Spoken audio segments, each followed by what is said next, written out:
Warahmatullahi wabarakatuh. Bismillahirrahmanirrahim. Qala musannif rahimahullah ta'ala bihi wa ta'alumi fid dharaini amin ya rabbal alamin. Hadratan muhtaramin wa zuhratal mu'minin rahimahullah. Menjelaskan jenis-jenis air yang boleh dipakai untuk bersuci. Ada 7 ya. Kemarin ada air langit, ada air laut, ada air sungai, ada air sumur, ada mata air, ada air es, ada air embun. Nah itu ya. Nah kemudian maka masih berbicara tentang air. Air ini salah satu daripada sumber kehidupan manusia dan adalah alat bersuci paling utama yang digunakan oleh manusia untuk menghilangkan hadas, baik hadas kecil pun ataupun hadas besar.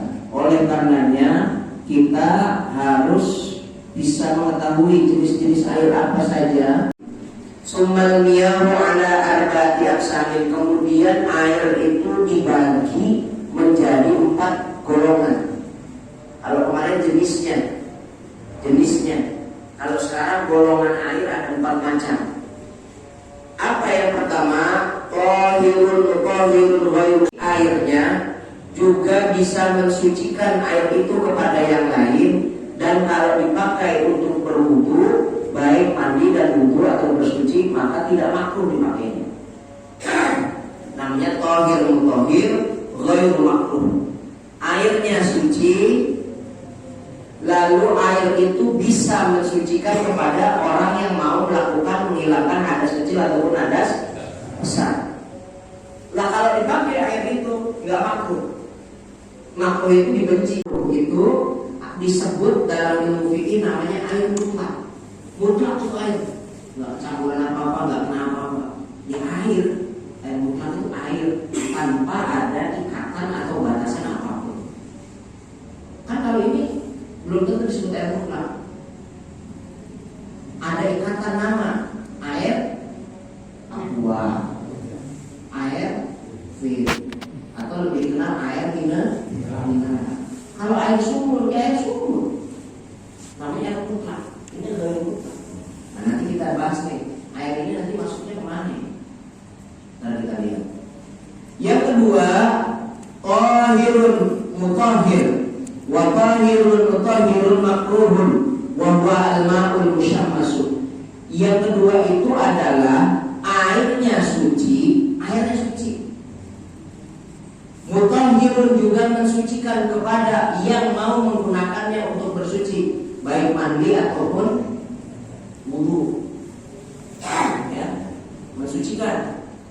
Kalau kita pakai untuk wudu suci bisa mensucikan. Kalau kita pakai mandi wajib atau mandi junub juga bisa mensucikan. Namanya tahirun mutahhirun. Tapi yang kedua ini makruhun isti'maluhu. Kalau dipakai untuk bersuci hukumnya makruh, dibenci sama Allah, dibenci sama Rasul.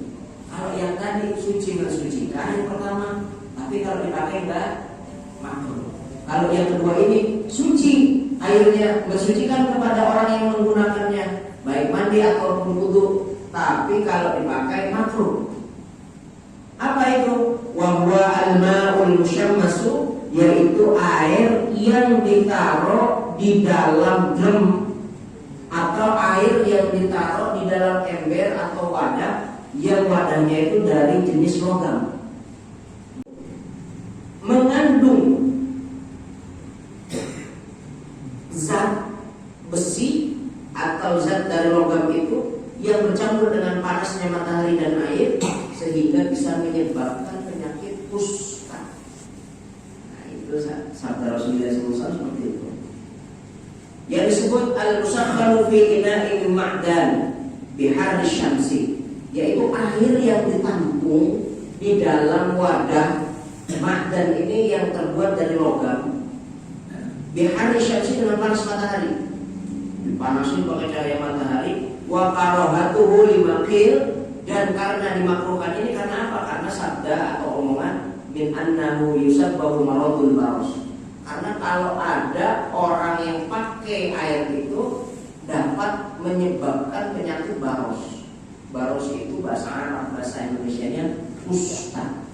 Kusta atau lepra. Beda ya? Sama lepra enggak? Sama, dia juga kali ya. Jadi wala yakunu makruhan illa idza sta'mala fil badan wa kana fil qatri halil al-ijaz. Yang enggak dimakruhkan itu adalah air yang dipanaskan selain di tempat ma'dan. Misalkan ada ember tapi terbuat dari plastik. Kan ada ember plastik ya? Yang biasa kita pakai itu ember plastik atau toren. Toren itu plastik ya, Pak? Plastik.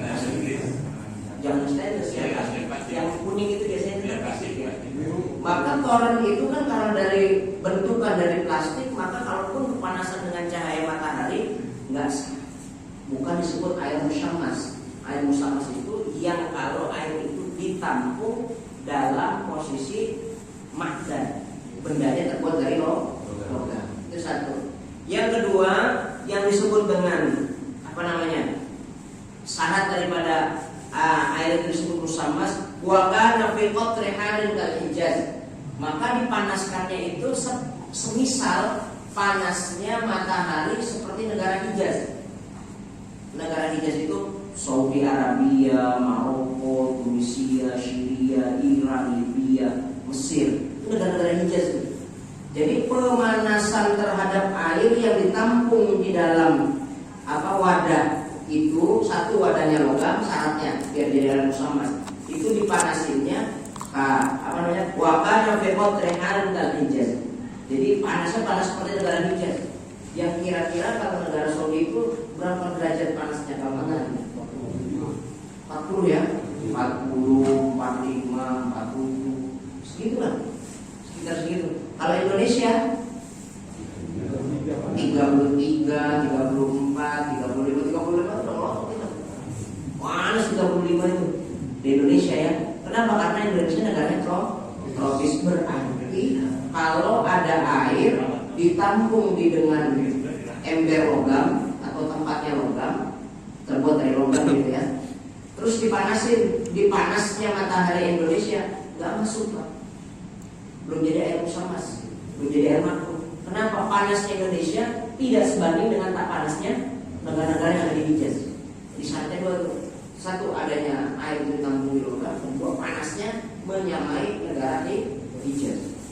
Kalau ada negara-negara di Indonesia, misalkan bagian daerah di Indonesia yang kalau panasnya seperti di Saudi Arabia, maka boleh.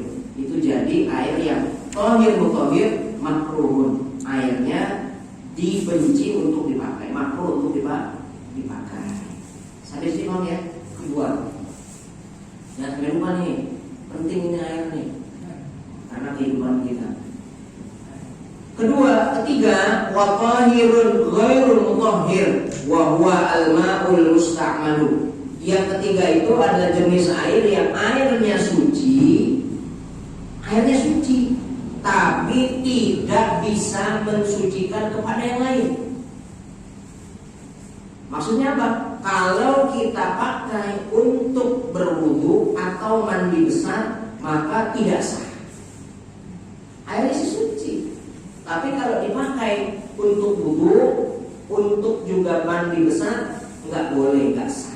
Makanya disebut tahirun ghairul mutahhir, suci tapi nggak mensucikan. Air apa itu? Wa huwa al-ma'ul musta'malu, yaitu air bekas pakai. Bukan bekas pakai mandi seperti biasa, atau bekas pakai mandi burung ditadang lagi, bukan. Bekas pakai apa maksudnya?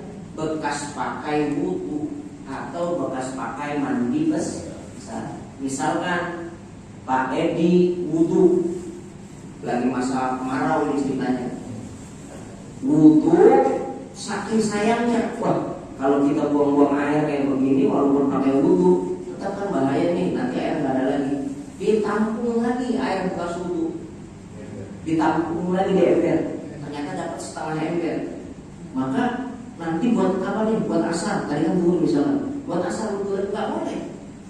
Kenapa? Air ini telah dipakai atau digunakan untuk bersuci. Nama air namanya musta'malun.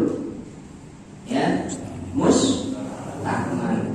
Air istiqmal namanya, air bekasan, air bekas pakai. Kalau ada orang habis nyuci beras, ternyata di kampung airnya banyak, dapat 3 ember dipakai untuk boleh enggak? Boleh enggak? Kenapa enggak boleh? Kotor.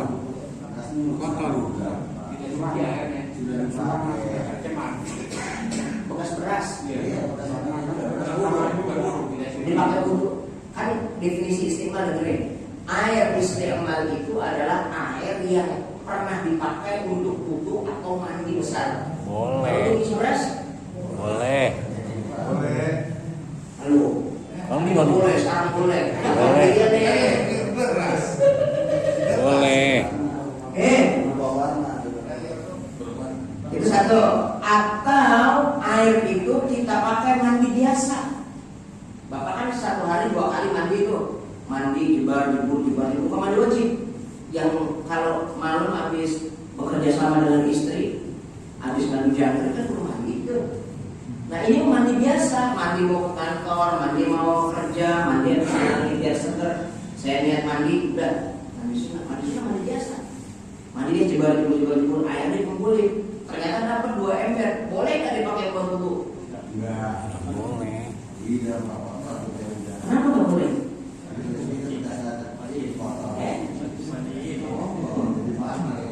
Nah, bahasa dipakai itu dipakai untuk wudu dan mandi, bukan untuk yang lain-lain. Mandi. Jadi kalau habis mandi, selama nggak ada sabun ya, bapak mandi ini nggak pakai sabun, jebur, mandi biasa nih, lalu dikumpulin di ember. Ternyata datang waktu duhur ada air cuma itu doang, atau banyak, tapi ini sayang nih, air ini belum pernah dipakai untuk wudu, pakai nggak masalah. Kalau jauhan sedikit. Kalau kita wudu ternyata ketika nyiram muka atau tangan ternyata ada percikan air masuk lagi ke dalam ember, maka air itu jatuhnya istiqmal. Kenapa? Karena air yang di ember itu kepercikan air bekas. Berbeda dengan ketika kita mandi, jebur pakai ember. Ternyata air yang kita pakai mandi nempel ke air yang ada di ember. Boleh nggak dipakai mandi? Boleh nggak dipakai wudu? Boleh, karena belum dipakai untuk bersuci, baru dipakai untuk mandi biasa. Bang ini baik. Nah, buyung. Tapi kita ada kan di suatu daerah itu kan wudunya ada pakai kolam. Belum. Nanti itu airnya banyak. Nanti pembahasannya yang ada di sini depan. Nanti pembahasan air banyak itu tadi. Belum nyampe, sabar. Nah itu air namanya air suci tapi tidak mensucikan. Itu satu, air mustakmal. Ada juga air yang suci tapi tidak mensucikan itu wal mutaghayyiru bima khalaqahu min at-tahirati. Yaitu air yang kecampuran perkara yang suci. Ini juga suci tapi tidak mensucikan. Ada air kecampuran perkara suci. Misalkan contoh ada air dicampur sama kopi. Kopi suci apa enggak? Air suci apa enggak? Suci. Air kecampuran dengan kopi, maka ini namanya air suci tapi tidak mensucikan.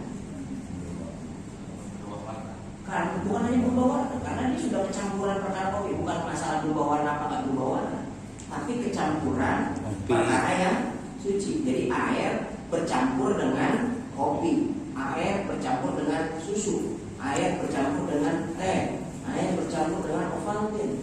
Nah itu kayak gitu. Ya, air bercampur dengan Milo misalnya gitu.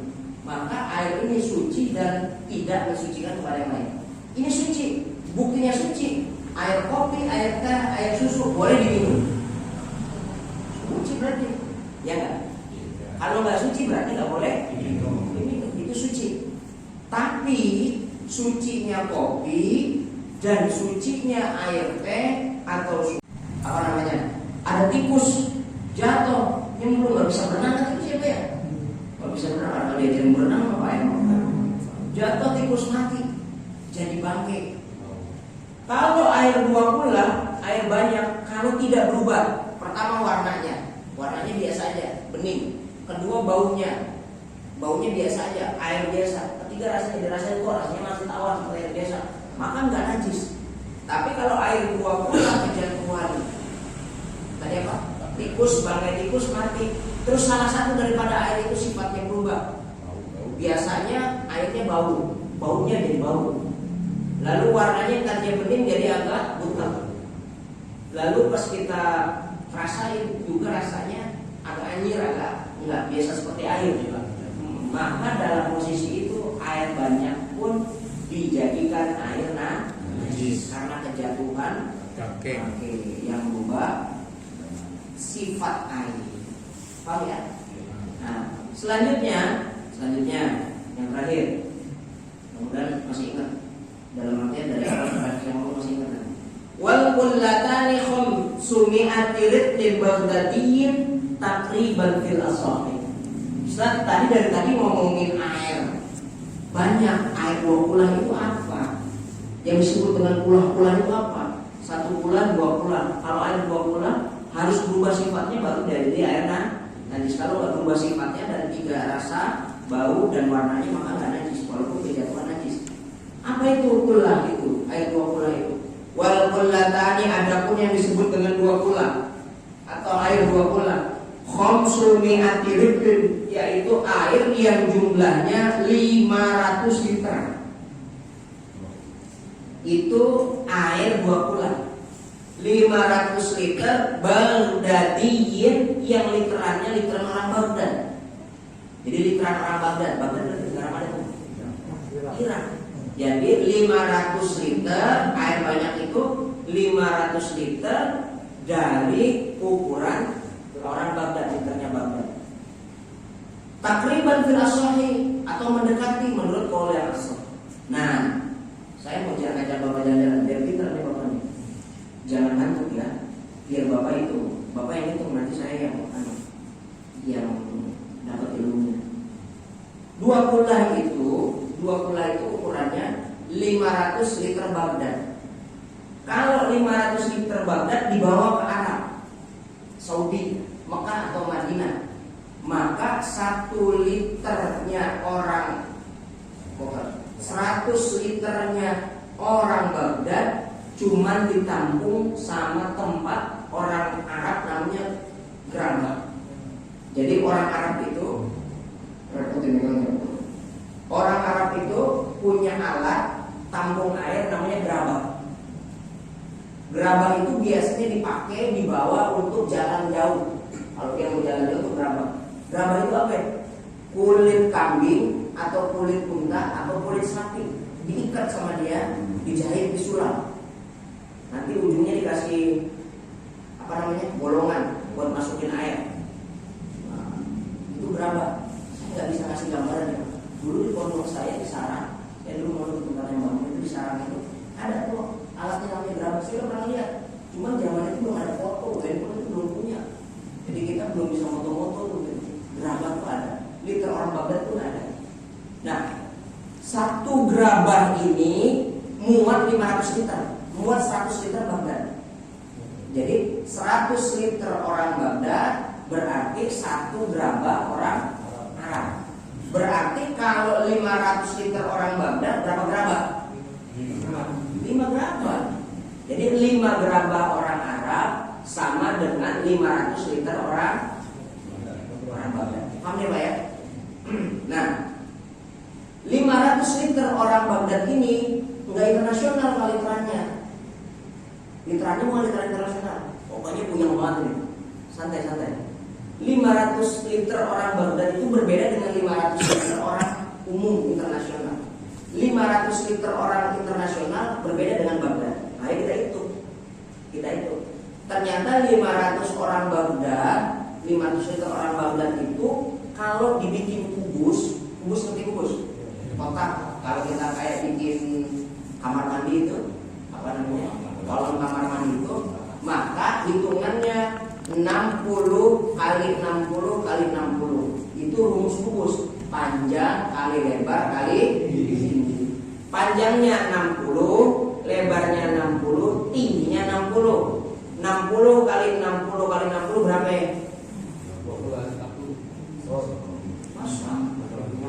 60 kali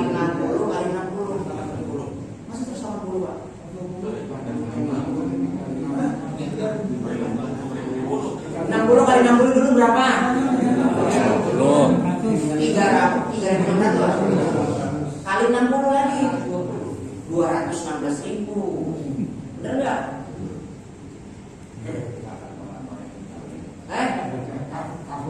Bener nggak? Coba 60 kali 60. Hitung lah, gunakan handphonenya.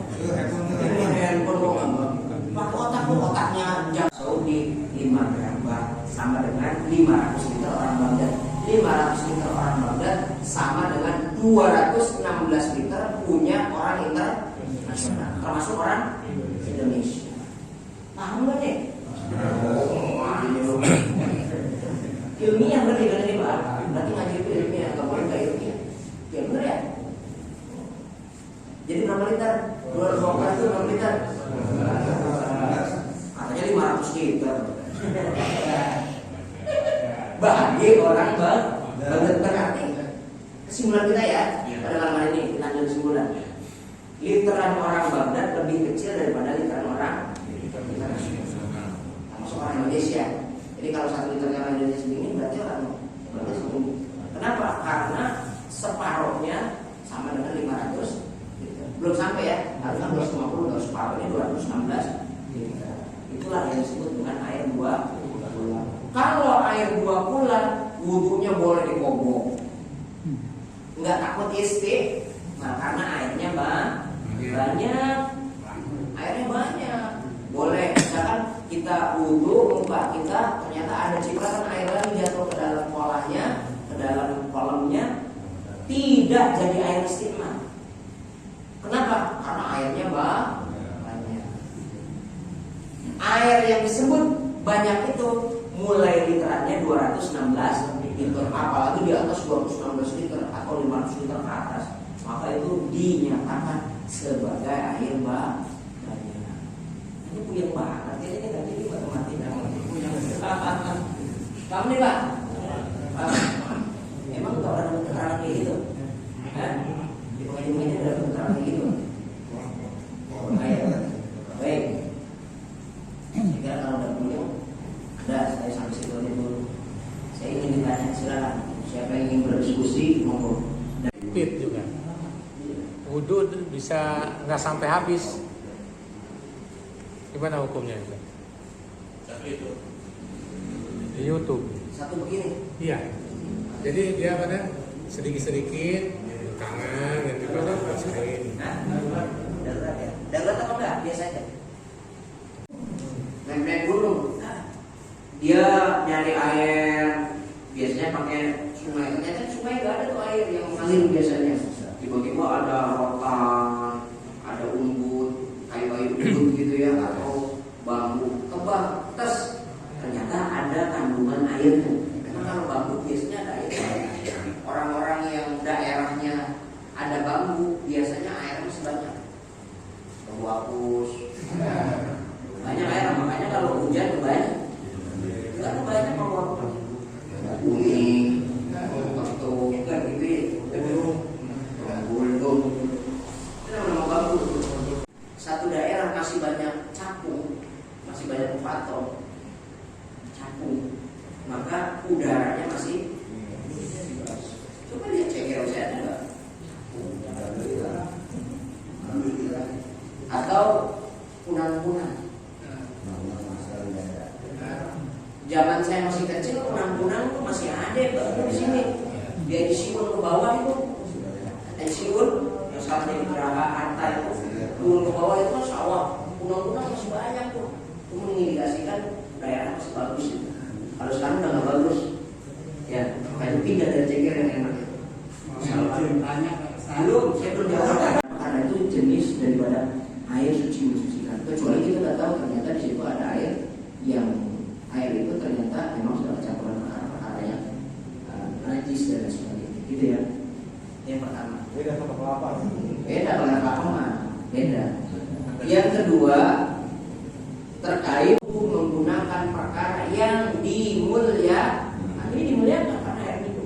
Suci apa air ini jadi emas, dikemas, sehingga ini jadi perkara yang muhtarim, perkara yang dimuliakan. Kalau perkara dimuliakan, terus kalau kita wudhu hanya cuma ada ini, maka harusnya diberikannya hanya kepada burung, ada ayam yang membutuhkan, atau kita juga kan butuh itu.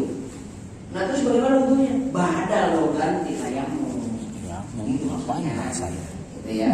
Jadi seperti itu ya Pak. Yang terakhir, yang ketiga, sebelum ada pertanyaan lagi nanti. Yang ketiga ini air yang apa? Dapat mencuri atau tidak izin itu termasuk air suci yang tidak mensucikan. Enggak begitu Pak Gunadi. Tinjauannya berbeda. Kalau fikih itu mau nyolong dapat airnya, mau kagak izin Tapi kalau air itu ternyata airnya suci mensucikan, kalau kita wudhu airnya di sana tahu kan nih air pam, dan nyolong 3 ember dari masjid. Ih, mohon maaf ya Pak ya, mohon maaf, nyolong di masjid kan sering banget. Ini mohon maaf, motor kita kotor, mesin air kita mati, kan kayak paling dekat nih, misal ini mah, nyolong aja air dari musola, nyolong bukan itu namanya.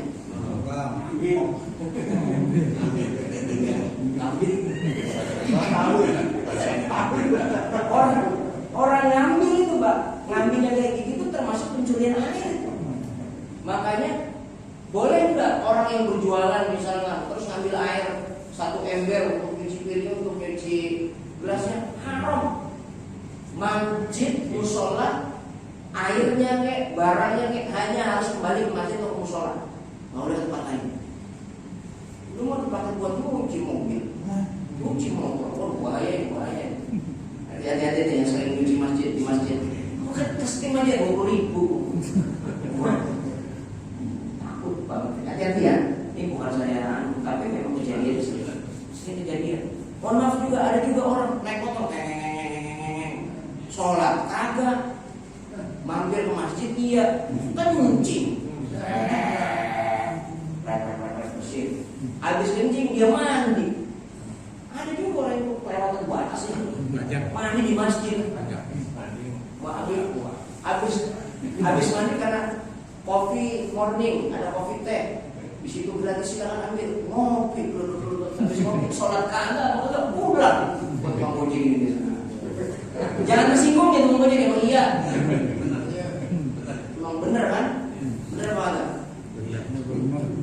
Ampun aja. Tapi kalau saya serang tukang gojek bantuin dong. Ini kayak gitu aurat. Bapak nutup aurat laki-laki baina surrati wal rukbati, antara pusar dan lutut. Ini yang harus ditutup. Ke atas ngamplek dari ditutup enggak apa-apa, bawah ngamplek dari ditutup enggak apa-apa. Sholat lah. Pak Haji Prapto pakai celana pangsi. Celana pangsi Betawi tau ya, yang cuma segini. Ditaikin sedikit, lututnya nutup, ini nutup. Atasnya nggak pakai apa-apa, ngablak. Mending kalau pakai singlet nggak pakai apa-apa. Jadi dia nggak pakai baju sama sekali. Sah apa nggak sholatnya? Sah. Tapi kalau ketemu Allah apa kayak begitu? Benar apa nggak? Sah tapi tidak tersambung. Iya. Lalu bagaimana? Oh kalau kita mau sholat pakai sarung yang benar, pakai koko yang bagus. Yang bagus. Ini saya sholat pakai koko yang bagus nih, alisan. Murah dari partai lagi. Partai usulnya Gerindra, PKS, Puasa, Brasonya, PDI. Ya, yang bagus, baju bagus, mas 100 gram, tanggal 1 Januari 2022, tanggal 29 Desember 2022, besok mau tanggal 1, dipindah namain, nggak dijual dipindah namain, bu, biar nggak kena pajak, nggak kena zakat, ini saya serah terimakan kepada ibu. Ini serah terimakan. Maka si ibu itu memiliki emas mulai tanggal 29 Desember. Nanti bayar zakatnya tanggal 29 Desember tahun 2023. Kan 2022. Ya tanggal 1 Januari kan. Karena nggak punya saya. Bukan masih itu. Allah aja dimainin. Soalnya saya pernah ketemu Pak, ada istri yang punya emas 100 gram, minta solusi. Ada nih orang cek. Ada, tapi saya nggak menyebut nama, tapi keluar. Tapi orang cek lagi jauh dulu sama. Zaman saya dulu. Sama saya kalau mau jaga, bagaimana caranya? Solusi kita apa ya? semua biar kita nggak bayar udah. Memang kenapa? Saya ini tanggal 1 Januari udah punya emas ini. Besok 1 Januari besok harus bayar zakat, tapi kalau saya baru 1 tahun masih itu berapa? 150 gram. Punya emas 150 kan berarti udah lewat risaunya. Maka dia ada namanya saya di amplopin gitu ya Pak. Bahaya itu saya ini. Kasih duit mana sih kita tinggalkan? Udah zakat tadi dia. Enggak Pak, saya ada perlu yang begini. Akhirnya saya kasih solusi kayak gini, nyakin. Pindahin nama atas nama suami. Suami, Bang, gimana mau? Iya. Dipindahin nama berarti emasnya atas nama suami. Suaminya kawin lagi pakai emas itu. Mampus. Rasain tuh. Makanya jangan sembarangan mainin itu. Tuh, kan yang dimainin. Memang secara fikih sah itu. Secara fikih sah. Tapi masa sama Tuhan pakai kayak begitu, Pak. Itu kan bahasa tasawuf itu. Tasawufnya ngomong, nah saya sih sama Allah begini, Allah tuh kan gitu ya, baik. Nah makanya kita fikih tasawuf juga. Biar kita fikihnya sah, tasawufnya amalan ibadah fikih kita diterima sama Allah. Tapi kata Imam Syafi'i, wa man tasawwafa ila tafaqaha faqad tazannaqa. Ada orang ngaji aja ilmunya tasawuf. Tasawuf aja. Samsudin itu udah meninggal orangnya. Samsudin. Tangan kota Zandar, dia udah hafid sini. Di sini udah hafid. Bener aja. Saya punya teman waktu ngampus, saya ngampus itu S1 miliar. Air yang jumlahnya banyak udah ditampung, bisa diambil buat wudhu, hanya dicabut pakai tangan. Oh iya. Nah, itu yang saya tanyakan, tanpa mengalir bisa pakai tangan. Iya, tetap mau mengalir.